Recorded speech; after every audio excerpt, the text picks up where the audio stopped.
Hi மக்களே, உங்களுக்கு எல்லாருக்கும் குட் நைட். உங்களுக்காக நான் பேசுகிறேன்னு நினைக்கிறேன்.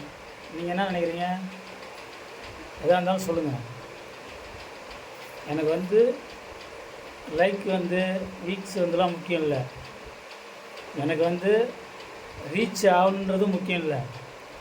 எனக்கு இப்போ உள்ள தலைமுறைகளுக்கு என்ன சொல்ல வரார் விஜய், அவர் என்ன சொல்கிறாருன்றது மட்டும் தெரிஞ்சால் போதும். ஆனால் நான் விஜய்க்கெலாம் ஓட்டு போடல, நோட்டாவில் போட்டேன். நோட்டாவில் ஏன்னு கேட்டிங்கன்னா, எல்லாத்துக்கும் ஓட்டு போட்டு சலிச்சு போச்சு. அதனால் விஜய் என்ன பண்ண போகிறாருன்னு நிறையா மக்கள் ஓட்டு போட்டுட்டீங்க. பரவாயில்ல, வயசானவர்லேருந்து இளைஞர்களேருந்து அக்கா, தங்கை, சிஸ்டர், மாமா, மச்சான், சித்தப்பா, அண்ணன் சொல்கிறாரு பாரு, எல்லோரும் ஓட்டு போட்டிங்க. ஆனால் நான் ஓட்டு போடல. ஏன்னு கேட்டிங்கன்னா, வெறுத்துட்டோம். ஓட்டு போட்டு வெறுத்தாச்சு.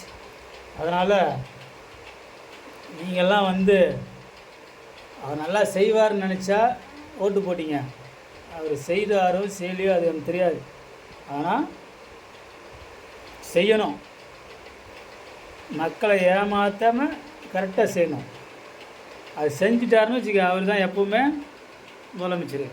இப்போ வேறு ஒருத்தர் வந்திருக்காரு, பாஜகவிலேருந்து விலைக்கு நான் தனியாக ஆரம்பிக்க போகிறேன்னு வந்திருக்காரு ஒருத்தர். அதெல்லாம் உங்களுக்கு தெரியுமே. அதனால் நீங்கள் முடிஞ்ச வரையும் நல்லதை பண்ணுறதுக்கு ட்ரை பண்ண சொல்லுங்கள்.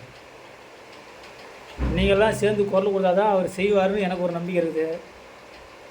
அப்போ உங்கள் விருப்பம்.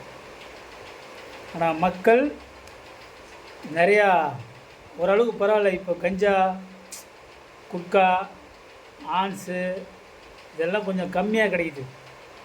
முன்னாடி நிறையா கிடச்சிச்சு. இப்போ என் கடை முன்னாடியே நான் வேலை செய்கிற கடை முன்னாடியே எவனும் அடிக்கலை. ஆனால் முன்னாடி 10 பேர் 15 பேர் அடிச்சுக்கிட்டு இருந்தோம். இது ஒரு நல்ல விஷயந்தான்.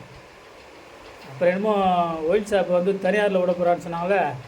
தனியாரில் விட்டான்னா எவ்வளோ பெரிய பிரச்சனை வரும்னு யாருக்குமே தெரியாது. இவர் தனியார் ஊர்லன்னு சொல்லிட்டு இருக்காரு. அது என்னவோ நமக்கு புரியல. நம்ம என்ன அரசியல்வாதியா? நம்ம ஏதோ ஹோட்டலில் வேலை செஞ்சுட்டு, சமையல் வேலை செஞ்சுட்டு கஷ்டத்துக்கு ஒரு கோட்டரை வாங்கி குடிச்சு வர போகிறோம், அவ்வளோதான். ஆனால் என் பின்னாடி இந்த ஒரு கோட்டை குடிக்கிறதுக்கு என்னை செருப்பால் அடிப்பேங்கிறான்.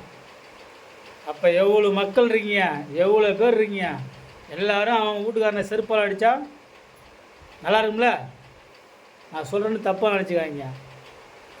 உண்மையாக சொல்கிறேன், நல்லதே சொல்கிறேன். அவ்வளோதான். வாழ்க வளமுடன். ஜெய்ஹிந்த்.